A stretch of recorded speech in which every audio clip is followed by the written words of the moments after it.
नमस्कार। Economics Awadh classes YouTube channel पे आपका स्वागत है। डेली एमसीक्यू क्लास के अंतर्गत आज हम लोग अर्थशास्त्र से संबंधित लगभग 25 बहुविकल्पी प्रश्नों को सॉल्व करेंगे। यह प्रश्न TGT, PGT, NET, JRF, KBS, NVS, GIC, LT एवं बिहार टीजीटी, पीजीटी मेंस परीक्षा के लिए महत्वपूर्ण है। तो आज की क्लास स्टार्ट करते हैं और देखते हैं आज की क्लास में क्या क्या क्वेश्चन है। 1 नंबर क्वेश्चन, संरचनात्मक बेरोजगारी पाई जाती है विकासशील देशों में, विकसित देशों में, ए था बी दोनों में, ना तो ए ना तो बी। तो संरचनात्मक बेरोजगारी जो है विकासशील तथा विकसित दोनों प्रकार के देशों में पाई जाती है। ए तथा बी दोनों सही है। क्या है संरचनात्मक बेरोजगारी? औद्योगिक क्षेत्र में संरचनात्मक परिवर्तन के परिणाम स्वरूप उत्पन्न होने वाली बेरोजगारी को संरचनात्मक बेरोजगारी कहा जाता है। संरचनात्मक बेरोजगारी जो है यह दीर्घकालीन प्रवृत्ति की होती है। यह भी पूछा जाता है कि कौन सी बेरोजगारी दीर्घकालीन प्रवृत्ति की होती है। तो संरचनात्मक बेरोजगारी जो है दीर्घकालीन प्रवृत्ति की होती है। विकसित एवं विकासशील देशों में पाई जाने वाली बेरोजगारी को संरचनात्मक बेरोजगारी कहते हैं। संरचनात्मक बेरोजगारी या संरचनात्मक परिवर्तन के 2 कारण होते हैं। औद्योगिक परिवर्तन के कारण होने वाली बेरोजगारी तथा मांग के पैटर्न में परिवर्तन के कारण होने वाली बेरोजगारी को संरचनात्मक बेरोजगारी की संज्ञा दी जाती है। इस प्रकार से 1 का जो सही आंसर है वह है सी, क्योंकि संरचनात्मक बेरोजगारी विकसित एवं विकासशील दोनों देशों में पाई जाती है। अगला 2 नंबर क्वेश्चन क्या कह रहा है? 2 नंबर क्वेश्चन, यदि कोई व्यक्ति किसी वर्ष में इष्टतम पूर्ण रोजगारी घंटे या दिन से कम काम करता है तो उसे निम्न आधार पर बेरोजगार कहेंगे। समय आधार पर बेरोजगार कहेंगे, आय कसौटी के आधार पर बेरोजगार कहेंगे, इच्छुकता के आधार पर बेरोजगार कहेंगे, निष्पादन के आधार पर बेरोजगार कहेंगे। तो जब कोई व्यक्ति किसी वर्ष में इष्टतम पूर्ण रोजगारी घंटे या दिन से कम पर काम करता है तो उसे समय के आधार पर बेरोजगार कहेंगे। और समय के आधार पर बेरोजगार ए ऑप्शन में दिया गया है, ए सही है। अगला 3 नंबर क्वेश्चन, पूर्ण प्रतियोगिता की कौन सी विशेषता नहीं है? उत्पादित वस्तुएं समरूप होती हैं, उत्पत्ति के साधनों में पूर्ण प्रतियोगिता होती है, क्रेता और विक्रेता की संख्या कम होती है। तो पूर्ण प्रतियोगिता बाजार में क्रेता और विक्रेता की संख्या कम नहीं होती है, अधिक होती है, ज़्यादा होती है। तथा अगला जो ऑप्शन दिया गया है, क्रेता और विक्रेता को बाजार का पूर्ण ज्ञान होता है। तो ए, बी और डी 3 सही हैं और सी गलत है। क्या है पूर्ण प्रतियोगिता के बारे में कुछ महत्वपूर्ण फैक्ट जान लेते हैं। तो पूर्ण प्रतियोगिता ऐसी बाजार जिसमें क्रेता और विक्रेता की संख्या क्या होती है? अधिक होती है तथा विक्रेता द्वारा बेची गई वस्तुएं समरूप होती हैं। ऐसी बाजार को पूर्ण प्रतियोगिता बाजार कहते हैं, परफेक्ट कंपटीशन मार्केट कहा जाता है। रॉबिन्सन ने क्या बताया? जिस बाजार में फर्मों की मांग पूर्णतः लोचदार होती है, ये होती है, ऐसी बाजार को क्या कहेंगे? पूर्ण प्रतियोगिता बाजार कहते हैं। तथा गिफिन बताते हैं जिस बाजार में मांग की आड़ी लोच अनंत होती है, ऐसी बाजार को क्या कहते हैं? पूर्ण प्रतियोगिता बाजार कहते हैं। अगर विशेषताओं की बात की जाए तो पूर्ण प्रतियोगिता बाजार में क्रेता तथा विक्रेता की संख्या अधिक होती है। क्रेता विक्रेता कीमत से किसी प्रकार की वृद्धि नहीं कर पाते हैं, कीमत में किसी प्रकार की वृद्धि क्रेता एवं विक्रेता नहीं कर पाते हैं। इस बाजार में कीमत बाजार से निर्धारित होती है। परफेक्ट कंपटीशन में फर्म कीमत ग्रहणकर्ता प्राइस टेकर होती है। और इसके अलावा परफेक्ट कंपटीशन में फर्मों की मांग पूर्णतः लोचदार होती है। लोचदार मांग होने का कारण क्रेता एवं विक्रेता की संख्या अधिक तथा सभी क्रेता विक्रेता कीमत ग्रहणकर्ता होते हैं, इसलिए मांग क्या होती है? पूर्णतः लोचदार होती है। इसके अलावा वस्तुएं पूर्ण स्थानापन्न सहजाती होती हैं। मांग की आड़ी लोच अनंत होती है और मांग की लोच भी अनंत होती है। परफेक्ट कंपटीशन में वस्तुओं की सीमांत प्रतिस्थापन की दर इकाई के बराबर होती है। इसके अलावा विशेषताओं में कह सकते हैं कि क्रेता विक्रेता को सभी आर्थिक सूचनाएं प्राप्त होती हैं तथा कोई बाह्य हस्तक्षेप परफेक्ट कंपटीशन में नहीं होता है। परफेक्ट कंपटीशन में परिवहन लागत का अभाव होता है और परफेक्ट कंपटीशन में साधन पूर्णतः गतिशील होते हैं तथा परफेक्ट कंपटीशन में प्रवेश तथा बहिर्गमन की स्वतंत्रता होती है। तो यह कुछ विशेषताएं थी परफेक्ट कंपटीशन मार्केट की। अगला जो क्वेश्चन है वह है 4 नंबर। पूर्ण प्रतियोगिता में व्यक्तिगत फर्म के लिए मांग की कीमत लोच होती है, शून्य, अनंत, इकाई, कोई नहीं। तो परफेक्ट कंपटीशन में व्यक्तिगत फर्म के लिए मांग की लोच जो है वह होती है अनंत। मांग की लोच क्या हो जाएगी? अनंत हो जाएगी। ये पूर्णतः लोचदार कह सकते हैं या अनंत कह सकते हैं, एक्स अक्ष के समांतर कह सकते हैं। बी, 4 का सही आंसर बी हो जाएगा। अगला 5 नंबर क्वेश्चन। फर्म का मांग वक्र पूर्ण प्रतियोगिता के लिए ऊपर उठता हुआ होता है, एक्स अक्ष के समानांतर होता है, वाई अक्ष के समांतर होता है, नीचे गिरता हुआ होता है। तो फर्म का मांग वक्र पूर्ण प्रतियोगिता बाजार में पूर्णतः लोचदार, एक्स अक्ष के समांतर या अनंत कह सकते हैं। तो एक्स अक्ष के समांतर सी ऑप्शन में है, 5 का सही आंसर सी है। अगला 6 नंबर क्वेश्चन। निम्न चित्र किस स्थिति को प्रकट करता है? पूर्ण प्रतियोगिता के अंतर्गत सामान्य लाभ को, पूर्ण प्रतियोगिता के अंतर्गत हानि को, पूर्ण प्रतियोगिता के अंतर्गत असामान्य लाभ को, इनमें से कोई नहीं। तो यह वक्र जो है पूर्ण प्रतियोगिता के अंतर्गत सामान्य लाभ की स्थिति को बताता है और यह ए ऑप्शन में दिया गया है, जो दीर्घकाल में सामान्य लाभ की स्थिति को बताता है। पूर्ण प्रतियोगिता की स्थिति में अल्पकाल में तथा दीर्घकाल में फर्मों को या उत्पादक को निम्न स्थितियों का सामना करना पड़ सकता है। अल्पकाल में क्या होता है? कुछ साधन स्थिर था, कुछ परिवर्तनशील होते हैं, अर्थात दिए गए प्लांट पर ही कार्य करना पड़ता था, नए प्लांट का चयन नहीं करना पड़ता है या नहीं किया जा सकता क्योंकि समय कम होता है। फर्मों के प्रवेश तथा बहिर्गमन का नियंत्रण होता है, समय इतना कम होता है कि कोई भी फर्म प्रवेश करने के लिए सोचती है और इसलिए अल्पकाल में किसी फर्म को असामान्य लाभ की स्थिति, सामान्य लाभ की स्थिति एवं हानि की स्थिति का सामना करना पड़ता है। तो सामान्य लाभ की स्थिति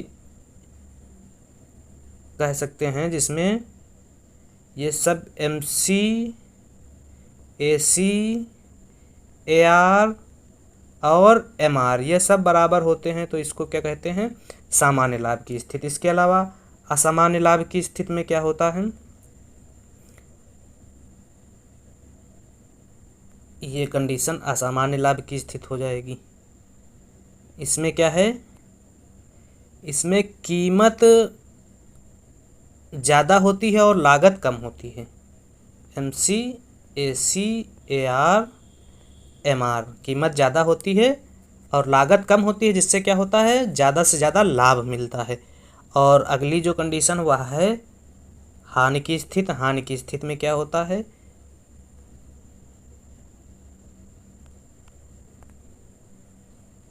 हानि की स्थिति में लागत ज़्यादा हो जाती है और वस्तु की कीमत कम होती है। इससे क्या होता है? फर्म को हानि का सामना करना पड़ता है। तो परफेक्ट कंपटीशन में अल्पकाल में किसी फर्म को सामान्य लाभ, असामान्य लाभ एवं हानि की स्थिति का सामना करना पड़ता है, लेकिन दीर्घकाल में सिर्फ और सिर्फ क्या होता है? सामान्य लाभ होता है। क्यों सामान्य लाभ होता है दीर्घकाल में? क्योंकि फर्मों के प्रवेश एवं बहिर्गमन की स्वतंत्रता होती है और फर्में लाभ को देखकर मार्केट में आकर्षित होती हैं और प्रवेश करती हैं, जिससे पुरानी फर्मों का लाभ जो है बढ़ जाता है, इसलिए सामान्य लाभ की स्थिति प्राप्त होती है। इसमें परफेक्ट कंपटीशन में दीर्घकाल में। अगला जो क्वेश्चन है 7 नंबर। पूर्ण प्रतियोगिता में निश्चित विकास की स्थिति में स्वर्ण युग का विश्लेषण किस अर्थशास्त्री ने किया था? सोलो ने, लेवेंस्टीन ने, फ्रीडमैन ने, रॉबिन्सन ने।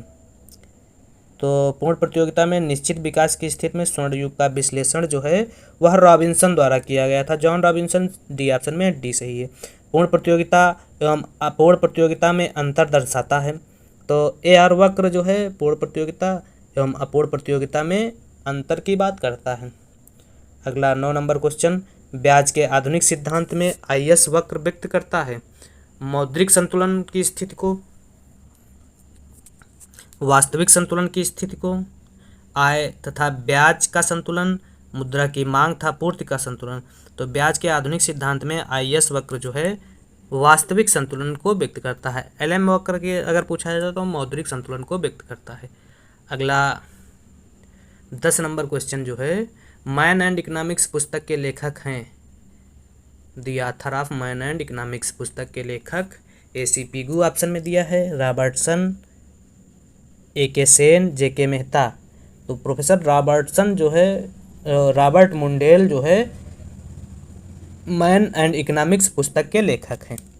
अगला जो क्वेश्चन है, MPC 0.8 है तो K का मूल्य हो जाएगा।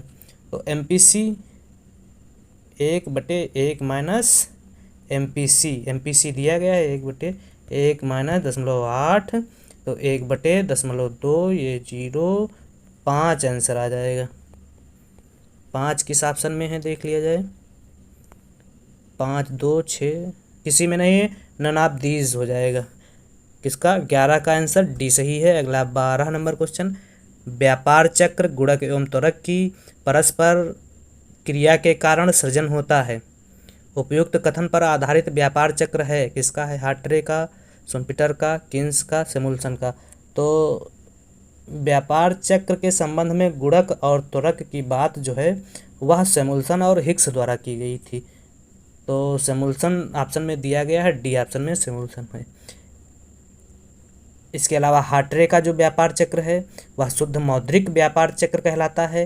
हेयक का व्यापार चक्र अति विनियोग व्यापार चक्र का सिद्धांत कहलाता है, तथा शुम्पीटर का व्यापार चक्र नव प्रवर्तन का व्यापार चक्र कहलाता है, सबको पता होगा। अगला जो क्वेश्चन है, रोजगार गुणक का प्रतिपादन किसके द्वारा किया गया था, JM कीन्स द्वारा, RF काहन द्वारा, हिक्स तथा हैंसन द्वारा, JB द्वारा। तो रोजगार गुणक का प्रतिपादन जो है वह काहन द्वारा किया गया था। काहन बी ऑप्शन में है, बी सही हो जाएगा। रोजगार गुणक के प्रतिपादक काहन हैं, RF काहन, तथा कीन्स जो है निवेश गुणक के प्रतिपादक हैं। गुणक क्या है, ΔY/ΔI, या कह सकते हैं 1/1 माइनस MPC, या कह सकते हैं 1/MPS। ये तीनों गुणक के सूत्र हैं और यह पूछे भी जाते हैं। आय में परिवर्तन से निवेश में होने वाले परिवर्तन को क्या कहते हैं, गुणक कहा जाता है। APC का सूत्र भी पूछा जाता है। APC बराबर क्या होता है, C/Y, और MPC बराबर क्या होता है, ΔC/ΔY। एवरेज में C/Y हो जाएगा और मार्जिनल में आय में परिवर्तन से उपभोग में परिवर्तन की दर को बताता है। अगला जो क्वेश्चन है वह है 14 नंबर क्वेश्चन, निम्न में कौन त्वरक सिद्धांत से जुड़ा है। तो त्वरक सिद्धांत से क्लार्क, सैमुअल्सन, कीन्स जुड़ा नहीं है, त्वरक सिद्धांत से जुड़ा नहीं है। तो कीन्स जो है त्वरक सिद्धांत से नहीं जुड़े हैं। बाकी कीन्स सी ऑप्शन में है, सी। क्लार्क भी जुड़े हैं, सैमुअल्सन भी जुड़े हैं, आफ्तालियन भी जुड़े हैं। 14 का सही आंसर बी है। अगला 15 नंबर क्वेश्चन, लैंगिक बजट प्रणाली सर्वप्रथम किस देश में प्रारंभ की गई थी, ऑस्ट्रेलिया, स्वीडन, भारत, नॉर्वे। तो लैंगिक बजट प्रणाली सर्वप्रथम ऑस्ट्रेलिया में लागू की गई थी और ऑस्ट्रेलिया ए ऑप्शन में है, ए सही। अगला जो क्वेश्चन है वह है 16 नंबर क्वेश्चन। क्या कह रहा है, शून्य बजट का आशय है व्यय में कमी करना, व्यय की प्रत्येक मद पर इस प्रकार विचार करना कि वह नई हो, व्यय में कमी करना उपयुक्त सभी। तो शून्य आधार बजट जो है व्यय की प्रत्येक मद पर इस प्रकार विचार करना है कि वह नई हो, 16 बी सही है। शून्य आधार बजट जो है इसके जनक पीटर पायर को माना जाता है, जिन्होंने 1969 में अमेरिका में सर्वप्रथम इस बजट की अवधारणा का प्रतिपादन किया था।